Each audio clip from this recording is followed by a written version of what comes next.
पाते हैं और उसको गा पाते हैं। ऐसी ये संगीत तपश्चर्या है। तो संगीत को कोई साधारण नहीं, और हरिदास जी ने तो हरिदास जी जब गाते तो उनके गायन से प्रभु ऐसे मदमस्त प्रसन्न हो जाते थे। देखो मीरा का, सूर का, तुलसी का, हरिदास का, इन सब का मार्ग ही यही है।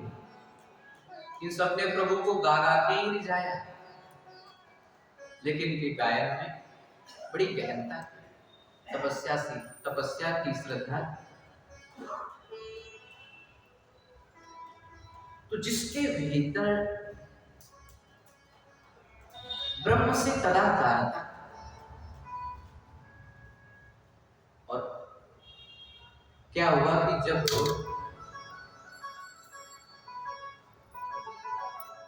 ये जो नारद जी के पास आप वीणा देखते हैं ना, ये वीणा वो कहीं से दुकान से जाकर के खरीद के नहीं लाए। भागवत में लिखा है, देवदत्ता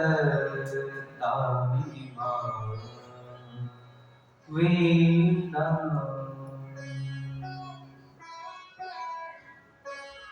स्वर ब्रह्म विभूषिता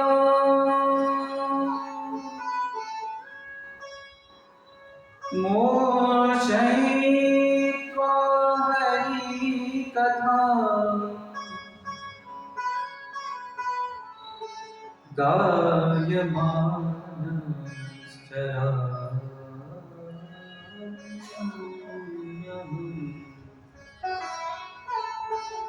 देवदत्ता विमाम वीणा स्वर ब्रह्म विभूषिता। ये जो स्वर होते हैं ना, सारे गामपद है, ये ब्रह्म स्वरूप है, अर्थात परमात्मा के ही स्वरूप है। जैसे ओंकार परमात्मा का स्वरूप है, प्रणव ओंकार परमात्मा का स्वरूप है, वैसे ही जो स्वर है ना, ये भी ओंकार स्वरूप ही है, ब्रह्म स्वरूप ही है। तो स्वर ब्रह्म से विभूषित जो वीणा देवर्षि नारद के पास है, ये भगवान नारायण ने प्रसन्न होकर के देवर्षि नारद को दी। और मूर्छित्वा हरिकथा गायमानस्य राममेहम्। तब से देवर्षि नारद मत वाले होकर के, मदमस्त होकर के उसी वीणा पर रुचि के अनुसार राग छेड़ते और भगवान के नाम का संगीत करते। तो जिसके भीतर ब्रह्म से तदाकारता पैदा हो गई है, उस प्रभु से तदाकारता पैदा हो गई है, जो उससे एकत्व हो गया है, जिसके भीतर करुणा, कृपा, श्रद्धा, धैर्य, ये सारे गुण पैदा हो गए हैं, इन्होंने जन्म ले लिया है, वो ब्राह्मण हो गया है।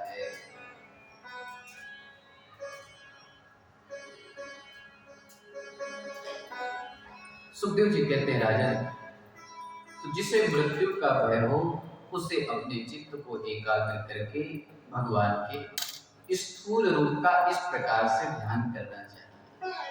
अब तो बात हमें लगता है, हमें समझ में आ गई होगी कि जो हम सुनते थे कि भगवान, ये जो सारा संसार में दिखाई देता है, ये भगवान का ही स्वरूप है। तो सुखदेव महाप्रभु ने बतला दिया कि राजन, इस प्रकार से भगवान का ये सारा संसार भगवान का ही स्वरूप है। जैसे हमारे कान होते हैं, हमारे नेत्र होते हैं, तो भगवान के नेत्र कैसे हैं, भगवान के कान कैसे हैं, भगवान का मुख क्या है, वो सारी बात यहाँ पर सुखदेव महाप्रभु ने बतलाई।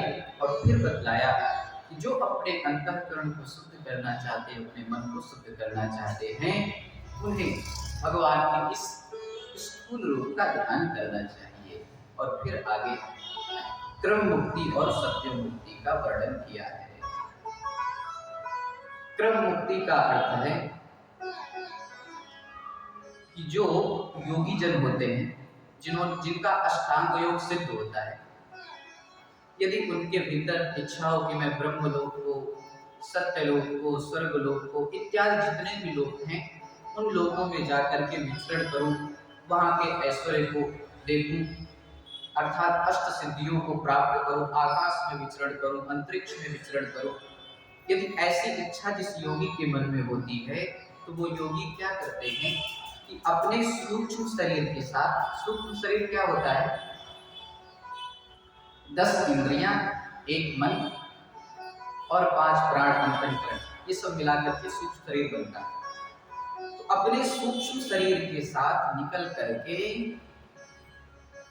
सुषुम्ना द्वार से, एक सुषुम्ना नाड़ी हमारे शरीर में होती है, उस सुषुम्ना नाड़ी से निकल करके वो ब्रह्मलोक में जाता है और फिर वो लोकांतरों में भ्रमण करते हुए वहां के ऐश्वर्य को देखते हुए फिर वो परमात्मा में विलीन हो जाता है।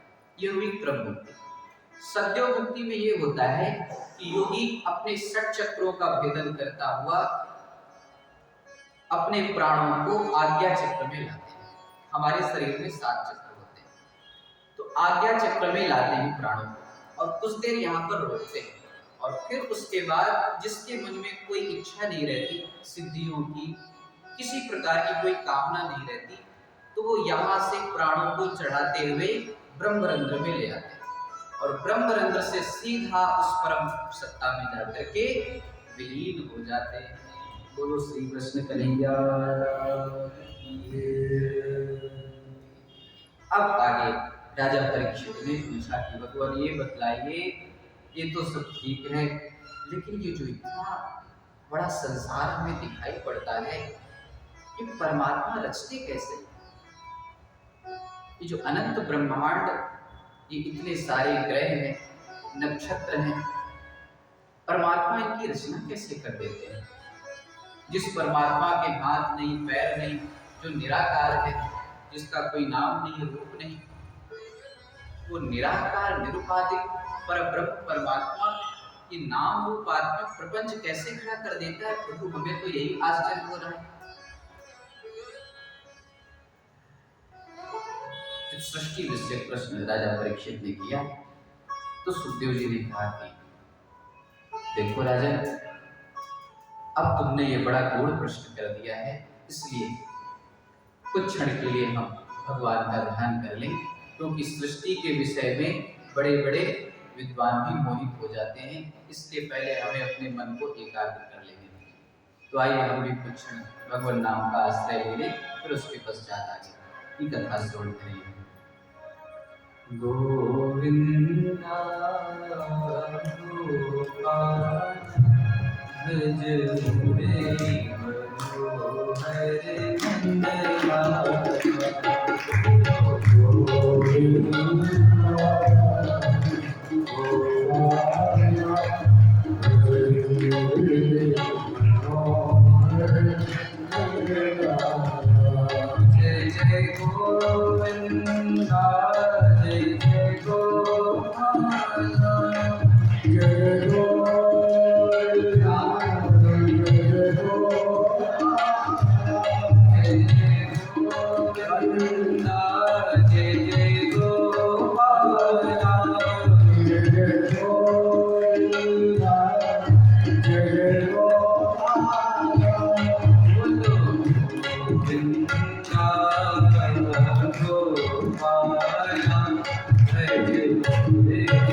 गृहीत सत्पितृतया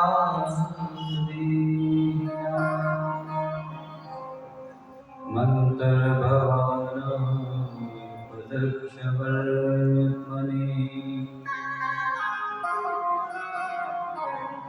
सुखदेव जी कहते हैं राजन, उस परम रूप परमात्मा को हमारा बारंबार प्रणाम है। स एकाकी न रमते। वेद ने कहा कि जब उस परम ब्रह्म परमात्मा का अकेले मन नहीं लगा तो उसने एक से बहुत होने की इच्छा की। तो मायावती भगवान के नाभिक कमल से ब्रह्मा जी का जन्म हुआ।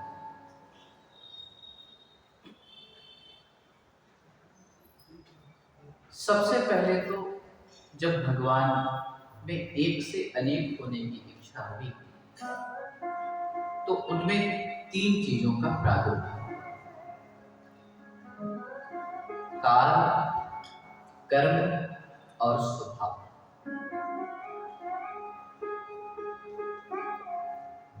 काल यानी समय, कर्म यानी क्रिया, कर्म यानी क्रिया, किसी चीज को करना, उसको क्या कहते हैं? व्याकरण की दृष्टि से क्रिया। और स्वभाव यानी होना। स्वभाव यानी होना। भू धातु है, व्याकरण में भू धातु है। भू सत्तायाम, जिसका अर्थ होता है सत्ता। सत्ता यानी होना। हम यहाँ पर हैं, हमारी सत्ता है।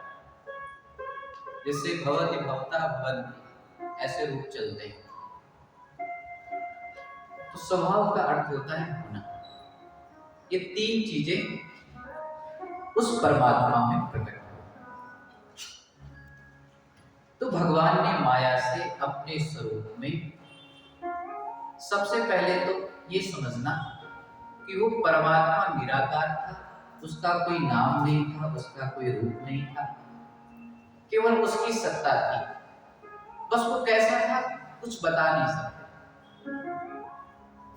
लेकिन जब उसने सृष्टि करनी चाहिए तो उसके भीतर ये तीन तत्व प्रकट हुए, काल, कर्म और स्वभाव।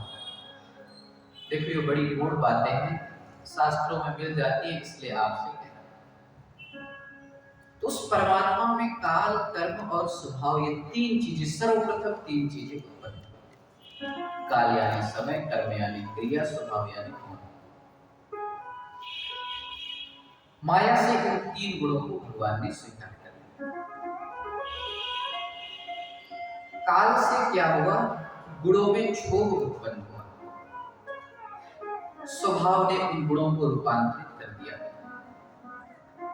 और कर्म अर्थात कर्तृत्वाभिमान, कर्म ने महत तत्व को जन्माया। महत तत्व यानी कर्तृत्वाभिमान, अर्थात करने की इच्छा, मैं करने वाला हूं, इस प्रकार का कर्तृत्वाभिमान जन्मा।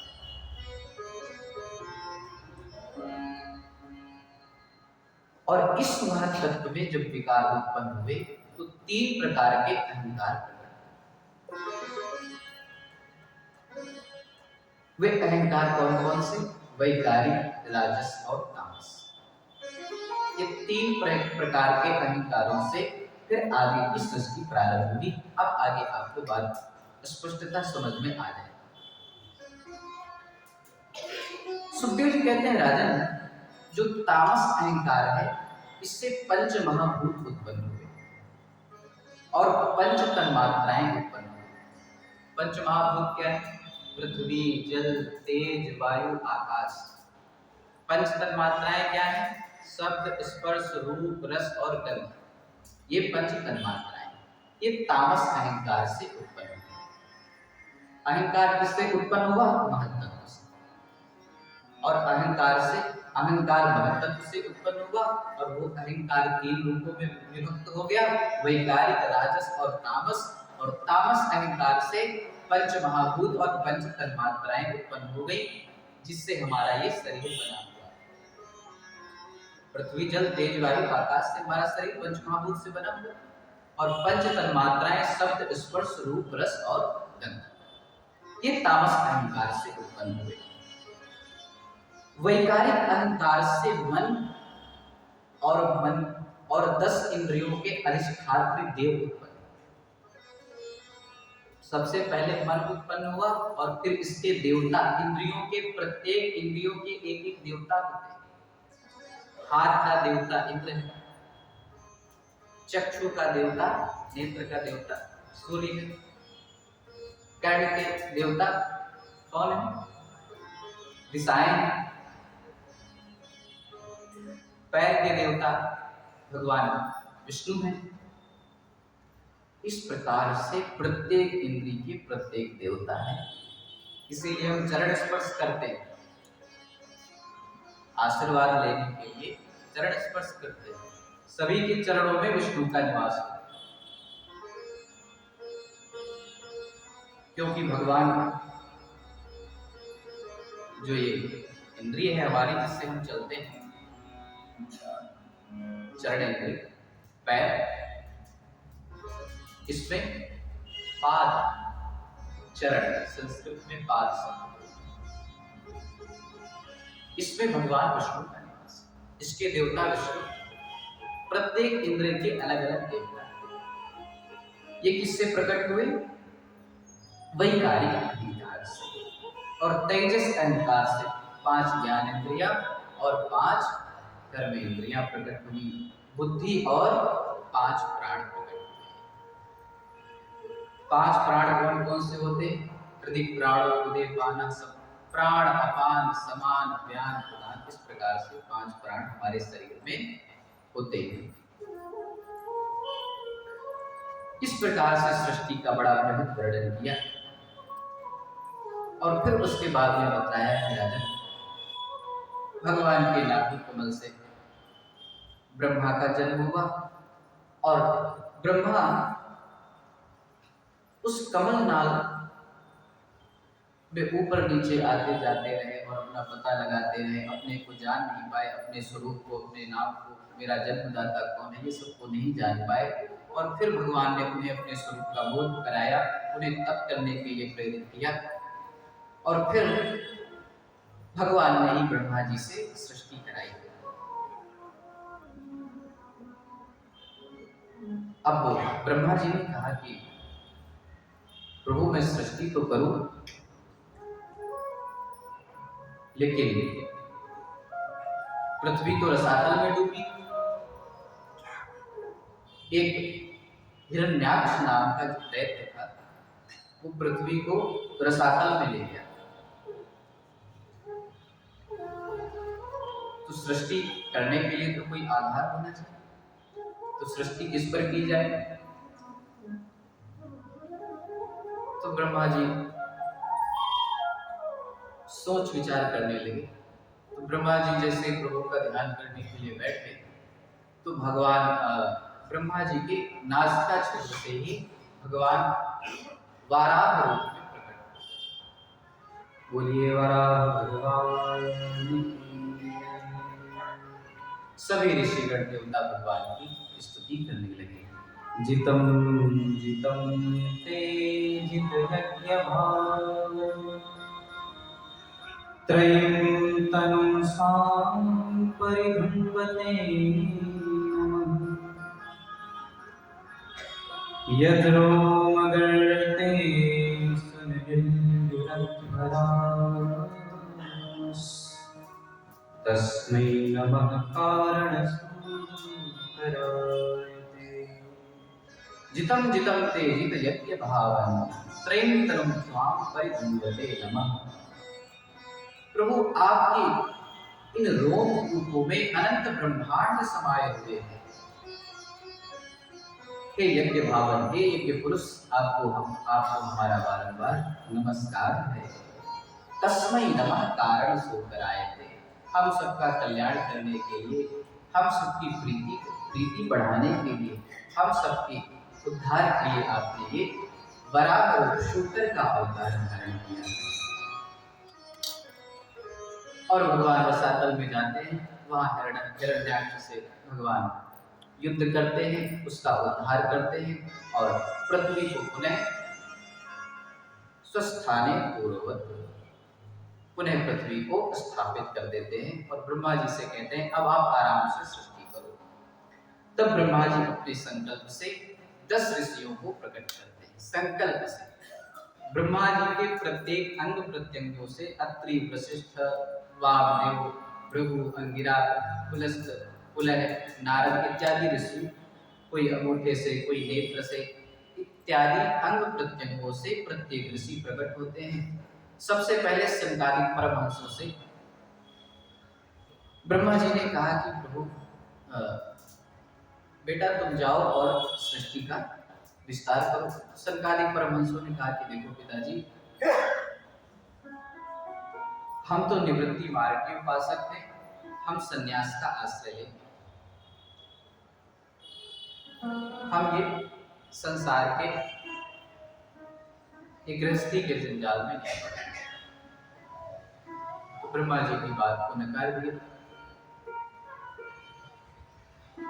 तो ब्रह्मा जी को थोड़ा क्रोध आ गया, तो वही क्रोध रुद्र के रूप में प्रकट हो गया। भगवान शिव से कहा कि जाओ आप सृष्टि करो। तो भगवान रुद्र से जब सृष्टि करने के लिए कहा तो भगवान शिव ने डाकनी, पिशाचनी, भूत प्रेत बनाना प्रारंभ कर दिया। तो सृष्टि जहाँ होनी थी वहां संहार होने लगा। तो ब्रह्मा जी ने कहा बेटा तुम कैलाश पे जाओ और वहां तुम भी समाधि लगा करके बैठ जाओ। और फिर ये जो 10 ऋषि उत्पन्न होते हैं इनके द्वारा भी सृष्टि का विस्तार नहीं हो पाया। तब ब्रह्मा जी को बड़ी चिंता होने लगी और जब ध्यानस्थ होकर के बैठे तो उन्हीं के देह के दो भाग होते, स्त्री और पुरुष, जिनको मनु और शत्रुघ्न। अरे वाह, आप सब तो जानते हैं मनु और शत्रुघ्न, यहीं से मानवीय सृष्टि प्रारंभ हुई। हम सब लोग उन्हीं की संतान हैं। मनु और शत्रुघ्न की 3 पुत्रियां और 2 पुत्र हुए। मनुस्तु शतरूपाय तिस्रः कन्याश्च जगद्गिरे आकृतिः देवहूतिश्च प्रसूतिः सुता।